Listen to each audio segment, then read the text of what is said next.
Hello दोस्तों, welcome to life review a journey of life growth.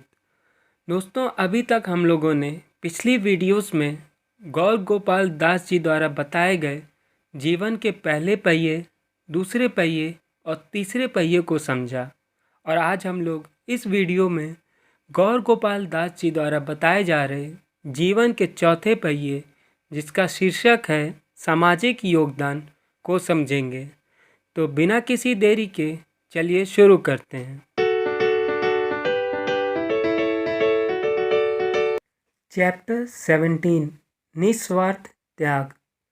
आप पूरी तरह से स्वार्थी, पूरी तरह से स्वार्थ रहित या इनके बीच का कोई संयोग हो सकते हैं। जीवन स्वार्थी होने से आरंभ होकर स्वार्थ रहित होने तक की यात्रा है।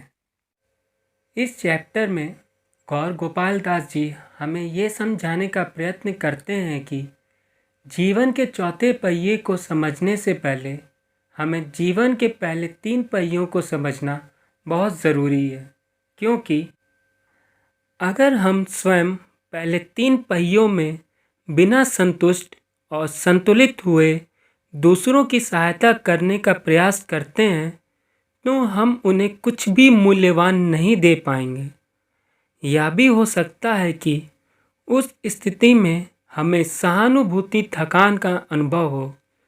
सहानुभूति से हुई थकान तनाव की वह स्थिति है जिसका अनुभव वे लोग करते हैं जो दूसरों की सहायता तन्मयता के उस स्तर तक करते हैं कि वे दूसरों की पीड़ा को अपनी पीड़ा समझने लगते हैं। यह हानिप्रद भी हो सकता है। जो देखरेख करने वाले अपनी ओर ध्यान नहीं देते, भविष्य में उनमें विनाशकारी व्यवहार भी विकसित हो सकता है। इसलिए सफलता के लिए अपनी यात्रा आरंभ करते समय हमें थोड़ा सा स्वार्थी होना चाहिए, ताकि हम उस स्तर तक पहुंच सकें जहां खुद को नुकसान पहुंचाए बिना हम पूरी तरह से निस्वार्थ हो सकें। जैसे हवाई जहाज़ में यात्रा करते समय हमें बताया जाता है कि ऑक्सीजन की कमी होने पर ऑक्सीजन मास्क पहन लें और यह सुनिश्चित कर लें कि बच्चों, शिशुओं या अन्य किसी की सहायता करने से पहले आपका मास्क सुरक्षित तरीके से बंधा हो। क्या इस निर्देश का अंतिम भाग स्वार्थपूर्ण नहीं लग रहा? बेशक हमें अपनी सहायता करने से पहले दूसरों की सहायता करनी चाहिए, लेकिन यह भी समझना चाहिए कि जब तक हम अपनी सहायता करते हुए ऑक्सीजन के सहारे से सांस लेना शुरू ना कर दें, हम दूसरों की सहायता करने की स्थिति में नहीं होंगे। हम दूसरों के साथ धन संपत्ति बांट सकते हैं अगर हमारे पास धन संपत्ति हो। इसी तरह से हम दूसरों से प्यार कर सकते हैं अगर हम जानते हों कि प्यार मिलना कैसी अनुभूति है। हम दूसरों को केवल तभी आशा दे सकते हैं अगर हमारे मन में अपने लिए आशा हो। और इसके बाद गौर गोपाल दास जी 2 सिद्धांतों के माध्यम से जीवन का दर्शन समझाने का प्रयत्न करते हैं। पहला, आइसक्रीम का सिद्धांत, यानी पिघलने से पहले जीवन का आनंद ले लीजिए। और दूसरा, मोमबत्ती का सिद्धांत, पिघल कर समाप्त हो जाने से पहले दूसरों को प्रकाश तो दे दीजिए। और फिर गौर गोपाल दास जी स्पष्ट करते हुए समझाते हैं कि खुश रहने के लिए हमें अपना मनोभाव आइसक्रीम से मोमबत्ती की ओर ले जाना चाहिए, स्वार्थी से स्वार्थहीन तक, या सेवा के माध्यम से ही होगा। दोस्तों, ये थी चैप्टर 17 की समरी, और ये अब चलते हैं चैप्टर 18 की ओर। चैप्टर 18, सबसे पहले परिवार। निस्वार्थता का पहला चरण है कि इसका आचरण अपने परिवार से आरंभ हो।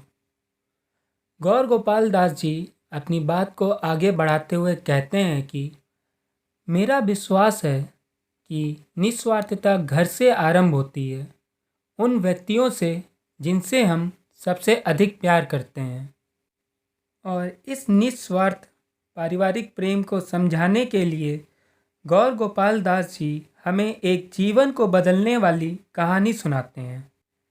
ये कहानी है लता नाम की एक महिला की। लता की उम्र 65 वर्ष थी।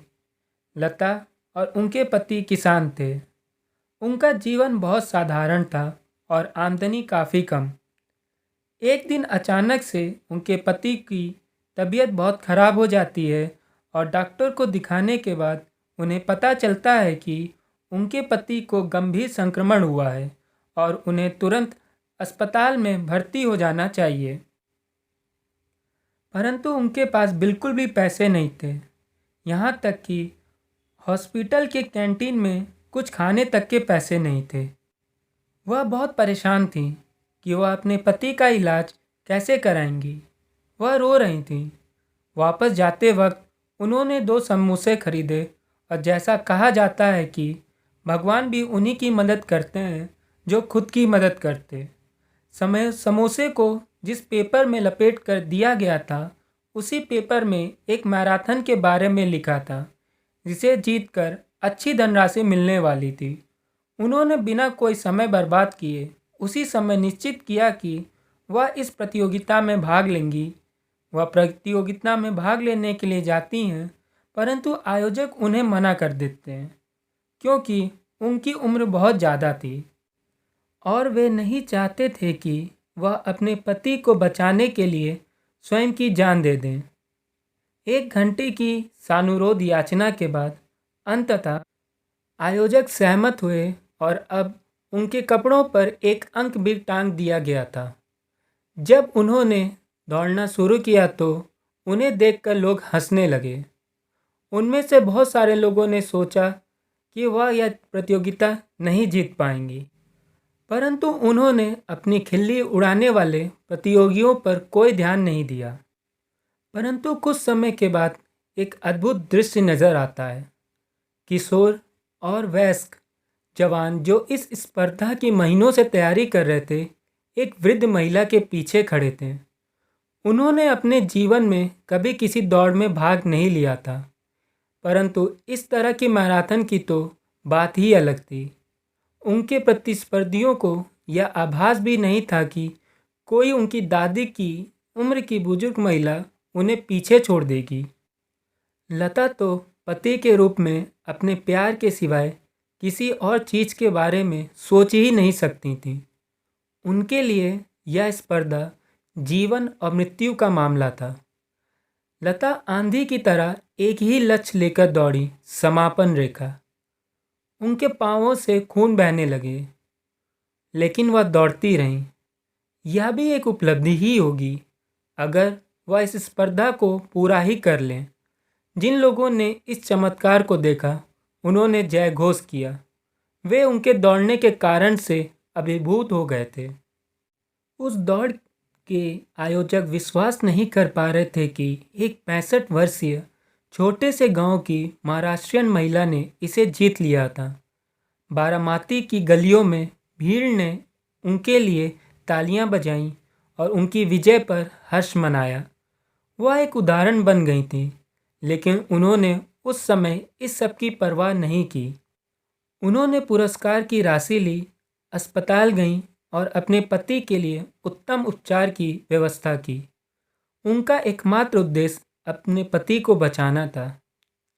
गौर गोपाल दास जी हैरी को इस कहानी का सार बताते हुए कहते हैं कि निस्वार्थता हमारे परिवार से ही शुरू होती है, लेकिन इसे वहीं समाप्त नहीं होना चाहिए। अपनी निस्वार्थता का दायरा बढ़ाने के लिए हमें उनकी भी सहायता करनी चाहिए जो हमारी तात्कालिक देखरेख और स्नेह के दायरे में नहीं है। और अंत में गौर गोपाल दास जी कहते हैं कि जैसा कि कहा जाता है, दुनिया में सबसे शक्तिशाली भावना प्यार ही है। सो दोस्तों, ये थी चैप्टर 18 की समरी। आइए चलते हैं अब चैप्टर 19 की ओर। चैप्टर 19 राष्ट्र कथा। हम अपनी निस्वार्थता का दायरा अपने परिवार से आगे अपने समुदाय, शहर और यहाँ तक कि राष्ट्र की सेवा करने तक बढ़ा सकते हैं।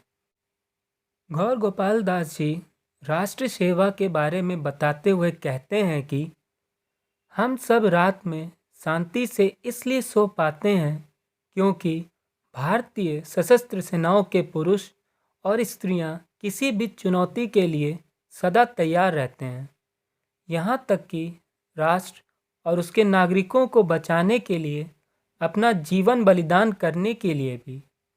बहुत थोड़ा है जो हम अपनी सेना को लौटा सकते हैं, एक राष्ट्र के रूप में और एक नागरिक के रूप में, ताकि जो बलिदान उन्होंने हमारे लिए दिए हैं उनके योग्य बन सकें। वह आगे कहते हैं कि बड़ी वेदना के पलों में ही हम समझ पाते हैं कि लोगों का हमारे लिए कितना महत्व है। जब हम निस्वार्थता का दायरा बढ़ाते हैं तो हम अपने समाज और देश की प्रभावी रूप से सेवा कर सकते हैं। यह हमारे सैनिकों के वीरतापूर्ण प्रयासों में दिखता है जो हमें सुरक्षित रखते हैं, और उन समाज सेवकों में भी जो देश चलाने में हमारी सहायता करते हैं। दोस्तों, ये थी चैप्टर 19 की समरी। आइए अब चलते हैं बुक के आखिरी चैप्टर की ओर, चैप्टर 20 की ओर। चैप्टर 20, सेवा में आनंद। हमारी सेवा भावना में अध्यात्म का मिश्रण उसे कहीं अधिक संतोषप्रद बना सकता है। गौर गोपाल दास जी और हैरी अस्पताल पहुंच चुके थे और वहां पहुंचने के बाद ललिता को खोजने लगते हैं, और फिर उन्हें वह डॉक्टर मिल जाते हैं जो ललिता अय्यर जी को देख रहे थे। कुछ समय के बाद हैरी ललिता जी से मिलने चले जाते हैं और गौर गोपाल दास जी हैरी के वापस आने का इंतज़ार करने लगते हैं, और फिर गौर गोपाल दास जी हमें समझाते हैं कि जब हम खुद से और ईश्वर से जुड़ते हैं, हमारी समझ, मूल्य और आदर्श रूपांतरित हो जाते हैं। जब हम निष्ठा से आध्यात्मिक साधना करते हैं, हम जीवन का एक उच्च दृष्टिकोण प्राप्त कर लेते हैं। हमें समझ में आता है कि अपने लिए जीना मस्तिष्क और इंद्रियों को संतुष्ट करने की शक्ति रखता है, वह लेकिन हमारे हृदय को गहराई तक संतुष्ट नहीं कर सकता। जब हम मात्र अपनी सेवा के लिए सतही जीवन जीते हैं, हम उन तैराकों की तरह हो जाते हैं जो लहरों पर रहते हैं, तैरते हैं, पर यह नहीं देखते कि उनके नीचे क्या है। ऐसा करके हम अपनी ज़रूरतों को संतुष्ट कर सकते हैं, लेकिन वास्तव में हम कभी भी संतुष्ट नहीं होंगे। लेकिन जब हम आध्यात्मिक साधना करते हैं तो हम गोताखोरों की तरह बन जाते हैं, अशांत लहरों के नीचे डुबकी लगाते हैं और गहरा आनंद अनुभव करते हैं। वह अथाह आनंद केवल तभी संभव है जब दूसरों की सेवा करना प्रिय लगने लगता है। ईश्वर के प्रति प्रेम 3 चीज़ों से संयोजित होता है। पहला, सही कार्य। हमें इस प्रकार से व्यवहार और काम करना चाहिए कि वह अध्यात्म के सिद्धांतों के अनुकूल हो।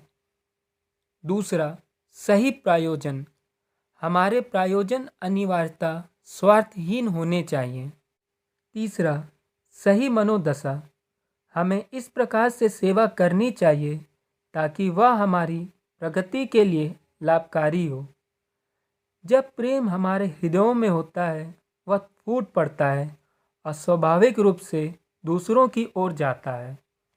इसी तरह से जब हमारे मन में ईश्वर के लिए गहरा प्यार होता है तो हमारे लिए उसे हर एक से बांटना स्वाभाविक हो जाता है। ऐसा इसलिए होता है क्योंकि ईश्वर से जुड़े मनुष्य के पास करुणा और सहानुभूति से भरा हृदय होता है। कुछ समय बाद डॉक्टर आते हैं और वह गौर गोपाल दास जी को बताते हैं कि ललिता और हैरी उनसे मिलना चाहते हैं, और गौर गोपाल दास जी ललिता और हैरी से मिलने चले जाते हैं, और हैरी और ललिता गौर गोपाल दास जी को एक खुशखबरी देते हैं कि वह माँ बाप बनने वाले हैं। यह सुनकर गौर गोपाल दास जी उनको बधाई देते हैं और खुशी का अनुभव करते हैं। सो दोस्तों, ये थी चैप्टर 20 की समरी। और इसी तरह हमने जीवन के चौथे पहियों को समझा। और इसी के साथ इस शानदार बुक की भी समरी यहीं ख़त्म होती है। जल्द ही मिलते हैं आपसे अगले वीडियो में। आप अपना ख्याल रखिएगा। जय हिंद।